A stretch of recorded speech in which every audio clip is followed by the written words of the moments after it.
Missed the market rally? Here's why that decision could haunt your portfolio. Jeff Kilburg of KKM Financial says 2025 is all about being consequential, and not being invested has real costs. With the S&P 500 and Nasdaq near all-time highs, he shares why rebalancing now could be your smartest move. In the wake of their earnings call when they talked about potentially making some AI acquisition. And Apple is that, high tide lifts all boats kind of component because it's been the laggard all year, Dom.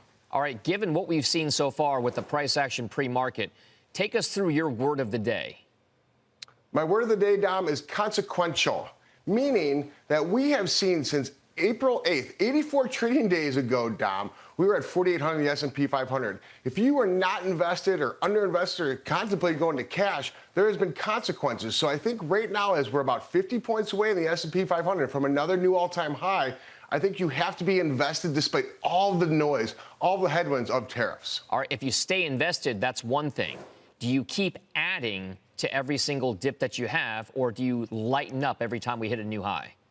Well, Dom, I think that's been the beauty of 2025. You have to be a stock picker, but you also have to be very mindful of the sector dispersion. Oddly enough, industrials and utilities have been the leading S&P 500 sectors in 2025. We've had a resurgence in the Mag 7 and technology, but now is the time to rebalance once again, as we could see some profit taking in specifically some of those NVIDIA names, as we still decipher what is going on with all the tariffs and all the chip language out of the administration. So if you are going to roll out of some of those big winners, where exactly do you take that rebalance money and move it towards what types of stocks?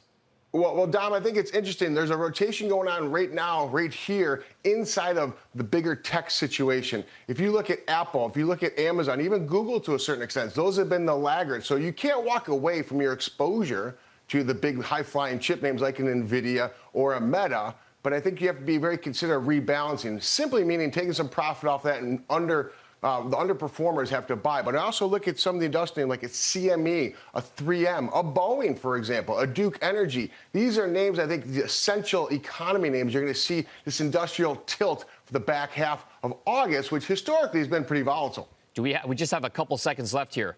Is that small cap trade going to catch up substantially? No, sir. Stay away, Doc.